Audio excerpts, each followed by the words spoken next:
नमस्कार साथियों, स्वागत है वाईवाइट के इस शानदार प्लेटफॉर्म पर। आरयूएचएस बीएससी नर्सिंग की काउंसलिंग चल रही है और 2 अक्टूबर लास्ट डेट थी फर्स्ट राउंड की चॉइस शेलिंग के लिए और अब इंतजार हो रहा है अलॉटमेंट लेटर का।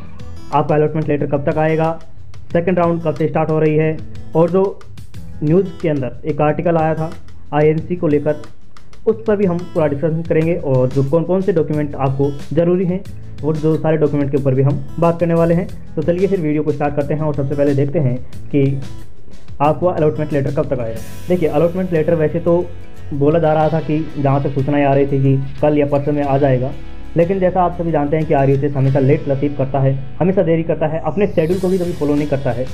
इसीलिए अब जो है लास्ट अब और जो नई इन्फॉर्मेशन आ रही है कि अब कहाँ तक आ सकता है, तो ये जो है 22 अक्टूबर तक, ये 22 तारीख तक आपका अलॉटमेंट लेटर आ जाने की पूरी संभावना है। लेकिन इस बारे में भी हम पूरी तरीके से कंफर्म नहीं है, क्योंकि आरयूएचएस के सूत्र या फिर आरयूएचएस की तरफ से जो भी सूचनाएं आती हैं उन पर पूरी तरीके से विश्वास नहीं किया जा सकता। लेकिन अभी जो आप एक डेट देख सकते हैं वो है 22 अक्टूबर। 22 अक्टूबर तक आपकी जो है डेट आ जानी चाहिए, अलॉटमेंट लेटर आ जाना चाहिए। उसके बाद में फिर आपका जो अलॉटमेंट लेटर आने के बाद में आप अलॉट कर दी जाएगी कॉलेज, आपको पता चल जाएगा आपकी कौन सी कॉलेज अलॉट हुई है। आपको उस कॉलेज के अंदर निश्चिंत ही जाना चाहिए और अपना एडमिशन वहाँ पर करवाना चाहिए। अगर आपको वो कॉलेज अच्छी नहीं भी लगती है, आपको जो कॉलेज भरे थे वो कॉलेज जो आपकी फेवरेट थी वो कॉलेज आपको नहीं मिली है, अन्य चॉइस जो आपने नीचे भरी थी वो मिल जाती हैं, तो भी आप एक बार वहाँ पर जाके एडमिशन करवाइए और वहाँ पर माहौल देखिए कि वहाँ का इंफ्रास्ट्रक्चर वगैरह सब कुछ कैसा है, क्लासरूम वगैरह देखिए।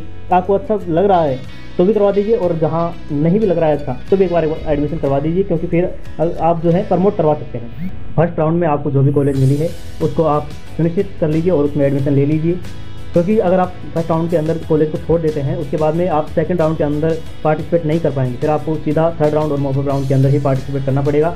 इसलिए आप जो भी कॉलेज मिल रही है उसमें आप जाइए और उसमें लीजिए। बात करें फिर आईएनसी वाली, देखो 200 से ज़्यादा कॉलेज हैं जो कि अपने काउंसलिंग के अंदर पार्टिसिपेट करती हैं। इनमें से बहुत ही कम कॉलेज को आईएनसी से मान्यता प्राप्त है। आईएनसी की मान्यता प्राप्त जो कॉलेज हैं उनमें से ये जो ओल्ड वाली कॉलेज हैं इनमें ज़्यादा हैं, लेकिन ऐसी बहुत सारी ओल्ड कॉलेज भी हैं जो कि आईएनसी से मान्यता प्राप्त नहीं है। तो ऐसा नहीं है कि आईएनसी से मान्यता प्राप्त वाले कॉलेज में ही एडमिशन लेना ज़रूरी है। अगर आप बाहर से किसी अदर स्टेट से और यहाँ पर राजस्थान के अंदर एडमिशन ले रहे हैं तो आप ज़्यादा से ज़्यादा कोशिश करें कि आईएनसी मान्यता प्राप्त कॉलेज को ही लें। अगर आईएनसी मान्यता प्राप्त कॉलेज में इनके बिना भी आप एडमिशन लेते हैं तो ज़्यादा कोई डिफिकल्टी वाली बात नहीं है। अगर आप हरियाणा से और राजस्थान के अंदर नर्सिंग कर रहे हैं तो आप जैसे वहाँ पर जाएंगे हरियाणा के अंदर, तो वहाँ पर आपका जो है लिस्ट कर लिया जाएगा, आप वहाँ पर काम करने के लिए एलिजिबल हो जाएंगे। तो इसमें भी कोई दिक्कत वाली बात नहीं है। और अभी आईएनसी की जो टीम है वो राजस्थान के अंदर आई हुई है, बहुत सारी कॉलेजों में जा रही है और वहाँ का इंफ्रास्ट्रक्चर वगैरह जितनी भी रिक्वायरमेंट है आईएनसी के अप्रूवल के लिए वो सारी अप्रूवल देख रही है।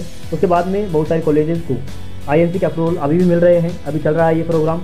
आईएनसी की जो टीम है वो सभी कॉलेजों में जा रही है और बहुत सारे कॉलेज को, जहाँ 100 कॉलेज के अंदर आईएनसी की टीम जा रही है, वहाँ पर 70 से 80 कॉलेज को आईएनसी से अप्रूव कर दे जा रही है। तो आप इस बारे में चिंता मत कीजिए। ये अभी रिसेंटली श्रीनगर की, दौसा की, इन कॉलेज को आईएनसी से मान्यता प्राप्त हो गई है और भी बहुत सारी कॉलेज हैं धीरे धीरे वो आईएनसी से मान्यता प्राप्त कर ली जा रही है। ठीक है, तो ये मुद्दा था कि आईएनसी से प्राप्त आईएनसी जो नहीं है उनसे लेकर स्टूडेंट के बीच में कन्फ्यूजन था, तो आपको उस कन्फ्यूजन के अंदर नहीं रहना है। आप जो है ज़्यादा से ज़्यादा कोशिश कीजिए कि आपको आईएनसी वाली कॉलेज मिले। उसके बाद में आप प्रायोरिटी दीजिए कि आपको सरकारी कॉलेज मिले, गवर्नमेंट कॉलेज मिले। गवर्नमेंट कॉलेज चाहे उसमें आईएनसी हो या ना हो, सारी इंपॉर्टेंट है और उनमें जल्दी से जल्दी ये सरकार भी चाहती है, ये यूनिवर्सिटी भी चाहती है, राजस्थान यूनिवर्सिटी आरयूएचएस भी चाहती है कि सरकारी कॉलेजेस को तो कम से कम आईएनसी से मान्यता प्राप्त हो। ठीक है, तो आप सरकारी कॉलेज के लिए सेकंड करेंगे और उसके बाद में जो है आप प्राइवेट में जो आईएनसी से हैं उनमें लीजिए। उसके बाद में जो और बाकी की बची हुई हैं कॉलेज उनमें आप एडमिशन ले सकते हैं। इस प्रकार से आप एडमिशन लीजिए। देखिए, आप अपने जो आरयूएचएस की साइट है उस पर अभी तक अलॉटमेंट की जो डेट है, अलॉटमेंट लेटर अभी तक नहीं आया है। आपको कौन कौन से डॉक्यूमेंट चाहिए होंगे उन डॉक्यूमेंट के बारे में भी देख लेते हैं। जो आपका अलॉटमेंट लेटर का ऑप्शन आएगा वो यहीं पर आ जाएगा। तो उसके लिए जो आपको डॉक्यूमेंट चाहिए होंगे रिपोर्टिंग के लिए वो चाहिए होगा transfer certificate, character certificate, migration certificate, ठीक है, और 10th की और 12th की मार्कशीट चाहिए होगी। तो ये सारे जो डॉक्यूमेंट है ये ओरिजिनल डॉक्यूमेंट चाहिए होंगे, TC, character certificate, migration certificate और 10th और 12th की मार्कशीट। ठीक है, उसके बाद में आपका एप्लीकेशन फॉर्म चाहिए होगा, इसके एप्लीकेशन फॉर्म का प्रिंट चाहिए होगा आपको।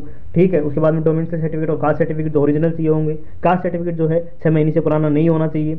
ये सारे डॉक्यूमेंट आपको रिपोर्टिंग के लिए चाहिए होंगे। ठीक है, इन सबको आप संभाल कर रख लीजिएगा और जैसे ही अलॉटमेंट लेटर आ जाएगा आपको सूचना कर दी जाएगी।